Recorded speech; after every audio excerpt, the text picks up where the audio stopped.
आपने कभी सोचा है कि कोई प्लेन अचानक 37 सालों तक गायब रहे और फिर एक दिन आसमान से लौट आए? क्या फ्लाइट 914 वाकई 1955 में गायब हुई थी और 1992 में वापस लौटी? अगर हाँ, तो इतने सालों तक वो फ्लाइट आखिर थी कहाँ? उसमें बैठे मुसाफिर जिंदा कैसे बचे? क्या ये टाइम ट्रैवल था, कोई एक्सपेरिमेंट, या फिर एक बहुत बड़ा राज? इस वीडियो में हम खोलेंगे फ्लाइट 914 के उस रहस्य का दरवाजा जो आज तक लोगों के दिलों दिमाग में सवाल बनकर गूंज रहा है। सच क्या है और अफवाह क्या? जानिए वो कहानी जिसने पूरी दुनिया को हैरान कर दिया। तो वीडियो को आखिर तक जरूर देखें, क्योंकि ये महज एक प्लेन की कहानी नहीं, बल्कि वक्त को चीरते हुए लौटे एक रहस्य की दास्तान है। सामान्य टेक ऑफ के बाद सब कुछ योजना के अनुसार चल रहा था, लेकिन अचानक 1 घंटे 45 मिनट बाद विमान रेडार से ऐसे गायब हुआ जैसे उसने खुद को आसमान से मिटा लिया हो। ना कोई चेतावनी, ना कोई मैसेज,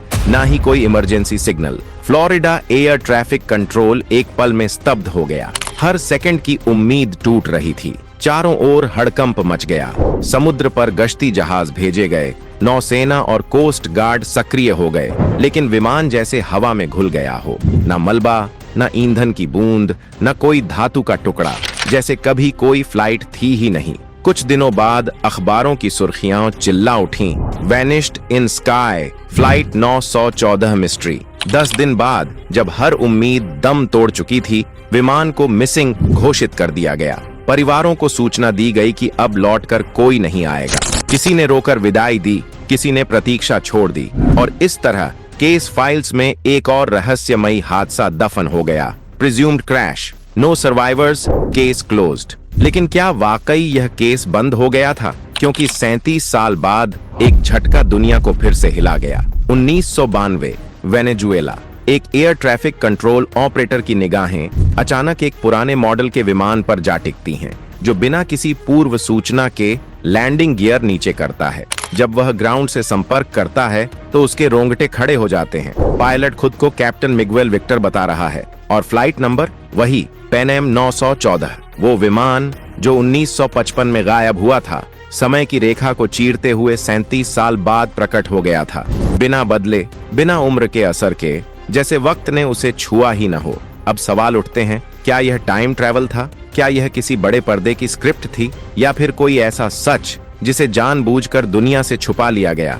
आज हम उसी रहस्य की परतें खोलेंगे, तर्कों, तथ्यों और शक की रेखाओं के साथ, ताकि आप खुद तय कर सकें कि क्या हुआ था उस दिन और उस दिन के 37 साल बाद। 1992 वेनेजुएला के आसमान में एक भटका हुआ अतीत। काराकस शहर की सुबह हमेशा की तरह व्यस्त थी। सिमोन बोलिवर इंटरनेशनल एयरपोर्ट पर जहाजों का आना जाना जारी था। रनवे पर सुबह की धूप गिर रही थी और कंट्रोल रूम में सब कुछ सामान्य लग रहा था। लेकिन फिर रडार स्क्रीन पर एक साया उभरा। एक ऐसा विमान जिसकी न तो कोई पूर्व सूचना थी, न ही उसका ट्रांसपॉन्डर सिस्टम के किसी रजिस्टर में मौजूद था। रडार पर उसकी मूवमेंट, उसकी ऊंचाई, उसकी दिशा, सब कुछ वैसा लग रहा था जैसे 1950 के दशक की कोई तकनीक अचानक लौट आई हो।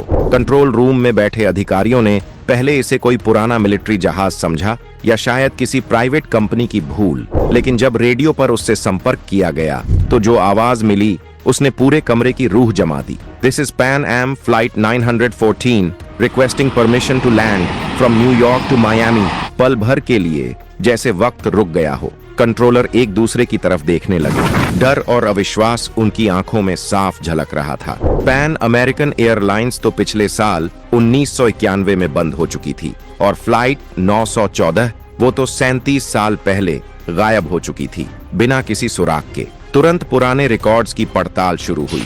कोड्स मिलाए गए, कॉल साइन चेक किया गया, और फिर जो सामने आया उसने हर संदेह को हकीकत में बदल दिया। कैप्टन का नाम मिगुएल विक्टर, वही नाम जो फ्लाइट 914 की उड़ान सूची में दर्ज था। ट्रांसपॉन्डर कोड भी वही। सब कुछ जैसे समय ने उस उड़ान को वहीं रोक दिया हो जहां से उसने विदा ली थी। एयरपोर्ट प्रशासन तुरंत हरकत में आया। सुरक्षा बलों को तैनात किया गया, मेडिकल स्टाफ को बुलाया गया, इमिग्रेशन टीमें अलर्ट हो गईं, और तभी घोषणा हुई, Pan Am flight 914 clear to land on runway 5।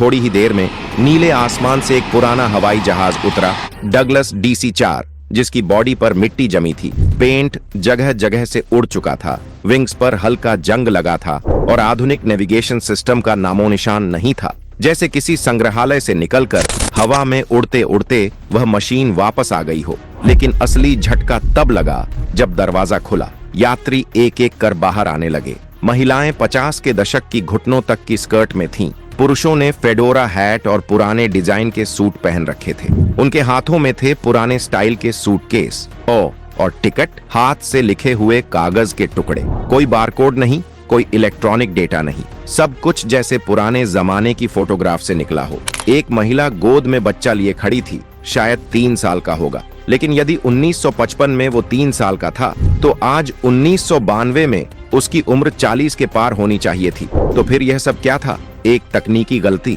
एक सोची समझी साजिश, या फिर समय की किसी दरार से फिसलकर लौट आया वह विमान? लोगों की नजरें उस पल जैसे जम गई थीं। काराकस एयरपोर्ट पर हर किसी का चेहरा हैरानी से भरा हुआ था। उस पुराने धूल सने विमान से जब यात्री बाहर निकले तो उनका चेहरा किसी भ्रमित इंसान की तरह था, जैसे वो किसी दूसरी दुनिया में उतर आए हों। घटना की शुरुआत सुबह 9:15 बजे हुई थी और कुछ ही घंटों में यह खबर मीडिया तक पहुंच गई। देखते ही देखते न्यूज चैनलों की हेडलाइंस में एक ही बात थी, सालों बाद लौटी रहस्यमयी फ्लाइट। क्या टाइम ट्रैवल हुआ है? टाइम ट्रैवलर प्लेन ने लैंडिंग की। हर जगह हड़कंप मच गया। कैमरे चमकने लगे, रिपोर्टर्स की भीड़ उमड़ पड़ी और सरकारी एजेंसियों की सक्रियता अचानक तेज हो गई। एयरपोर्ट पर इमिग्रेशन ऑफिसर हुवान दे ला कोर्ट को जांच के लिए विमान के पास भेजा गया। उसने जैसे ही पूछताछ शुरू की, पायलट ने अचानक दरवाजा बंद कर दिया और बिना किसी अनुमति या संकेत के विमान दोबारा उड़ गया। सब हैरान, स्तब्ध और डरे हुए बस आसमान की ओर देखते रह गए। वो विमान फिर कभी नहीं देखा गया। इस घटना ने पूरी दुनिया को 2 हिस्सों में बांट दिया।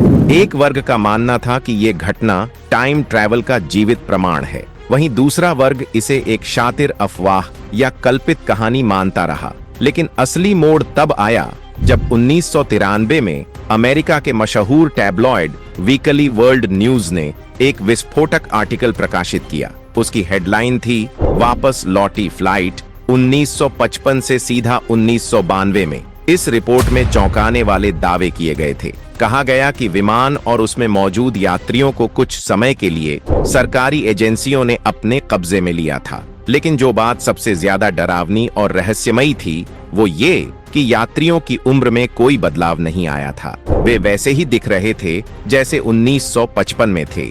न कोई झुर्रियां, न कोई बूढ़ापन।